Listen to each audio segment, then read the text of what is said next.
తూతా media power of news. నమస్తే, welcome to తూతా media. నేను పవన్. ఈరోజు మనం తెలంగాణ సీఎం ఏనుమూల రేవంత్ రెడ్డి గురించి మాట్లాడుకుందాం.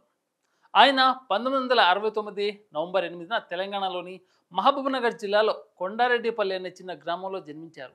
ఆయన తల్లిదండ్రులు అనుముల నరసింహారెడ్డి, రామచంద్రమ్మ. రేవంత్ హైదరాబాద్లోని ఏవీ కాలేజీలో డిగ్రీ చదివారు. చదువుతున్న సమయంలోనే రాజకీయాలపై ఆసక్తి పెంచుకున్నారు. అప్పట్లో ఏబీవీపీ అనే విద్యార్థి సంఘంలో చేరి విద్యార్థుల సమస్యలపై పోరాటం చేశారు. ఆయన జీవితంలో మరో ముఖ్యమైన విషయం ఏమిటంటే మాజీ కేంద్ర మంత్రి జైపాల్ రెడ్డి తమ్ముడి కూతురైన గీతారెడ్డిని ప్రేమించారు.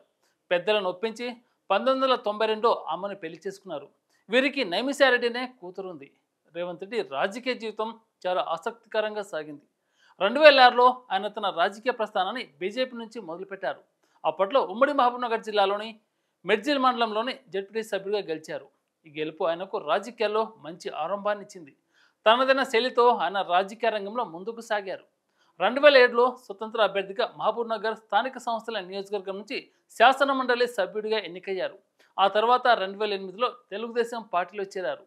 2009లో జరిగిన అసెంబ్లీ ఎన్నికలో కొడంగల్ నియోజకవర్గం నుంచి టీడీపీ అభ్యర్థిగా పోటీ చేసి ఎమ్మెల్యేగా గెలిచారు. 2014లో మళ్ళీ అదే కొడంగల్ నుంచి టీడీపీ తరఫున గెలుపొందారు. తెలంగాణ రాష్ట్రం ఏర్పడిన తర్వాత కూడా టీడీపీలోనే కొనసాగారు.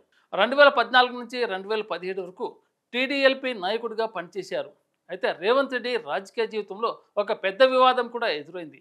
2015లో ఓటుకు నోటు కేసులో ఆయనపై అవినీతి ఆరోపణలు వచ్చాయి. శాసన మండలి ఎన్నికలో అవినీతికి పాల్పడినట్లు ఆరోపణలు రావడంతో ఏసీబీ అధికారులు స్టింగ్ ఆపరేషన్ చేసి ఆయనను అరెస్ట్ చేశారు. ఈ కేసు ఆనాటి 2 తెలుగు రాష్ట్రాలు చాలా సంచలనం రేపింది. రేవంత్ను రిమాండ్కు తీసుకెళ్లారు. 2 నెలల తర్వాత ఆయన బెయిల్పై విడుదలయ్యారు. ఈ సంఘటన ఆయన రాజకీయ జీవితంలో పెద్ద మచ్చగా మిగిలిపోయింది. ఈ వివాదం తర్వాత 2017 అక్టోబర్లో రేవంత్ రెడ్డి టీడీపీకి రాజీనామా చేసి కాంగ్రెస్ పార్టీలో చేరారు. 2018లో జరిగిన అసెంబ్లీ ఎన్నికల్లో కొడంగల్ నుంచి కాంగ్రెస్ తరఫున పోటీ చేశారు. కానీ ఆ ఎన్నికల్లో ఓటమి చెందారు. అయినా ఆయన రాజకీయంగా ఆగిపోలేదు. 2019లో లోక్సభ ఎన్నికల్లో మల్కాజ్గిరి నియోజకవర్గం నుంచి కాంగ్రెస్ అభ్యర్థిగా పోటీ చేసి ఎంపీగా గెలిచారు. ఆ తర్వాత 2021 జూలైలో తెలంగాణ కాంగ్రెస్ అధ్యక్షుడిగా బాధ్యతలు తీసుకున్నారు. మాణిక్యం ఠాకూర్ సమక్షంలో ఆయన అధ్యక్ష పదవిని చేపట్టారు. 2023లో జరిగిన తెలంగాణ అసెంబ్లీ ఎన్నికల్లో రేవంత్ రెడ్డి 2 నియోజకవర్గాల్లో నుంచి పోటీ చేశారు. కొడంగల్, కామారెడ్డి నియోజకవర్గం నుంచి బరిలో దిగారు. కామారెడ్డిలో ఓటమి చెందినప్పటికీ కొడంగల్ నుంచి ఎమ్మెల్యేగా గెలిచారు. ఈ ఎన్నికల్లో కాంగ్రెస్ పార్టీ తెలంగాణలో అధికారంలో వచ్చింది. డిసెంబర్ 5, 2023 ఢిల్లీలో జరిగిన మీడియా సమావేశంలో కాంగ్రెస్ నేత కేసీ వేణుగోపాల్ రేవంత్ రెడ్డిని తెలంగాణ ముఖ్యమంత్రిగా ప్రకటించారు. డిసెంబర్ 7న హైదరాబాద్లోని ఎల్బీ స్టేడియంలో రేవంత్ రెడ్డి ముఖ్యమంత్రిగా ప్రమాణ స్వీకారం చేశారు. రేవంత్ రెడ్డి రాజకీయ జీవితంలో ఒడిదుడుకులతో సాగింది.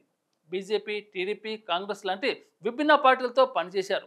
ఓటుకు నోటు కేసు వంటి వివాదాలు ఎదురైన ఆయన తన రాజకీయ కెరీర్ను ముందుకు తీసుకెళ్లారు. ఆయన నాయకత్వంలో తెలంగాణ కాంగ్రెస్ 2023 ఎన్నికల్లో అధికారంలోకి వచ్చింది. ఇది ఆయన రాజకీయ జీవితంలో ఒక మైలురాయి. రేవంత్ రెడ్డి నాయకత్వ శైలి చాలా డైనమిక్గా ఉంటుంది. ఆయన స్పష్టంగా మాట్లాడతారు. ప్రజల సమస్యలను గట్టిగా లేవనెత్తుతారు.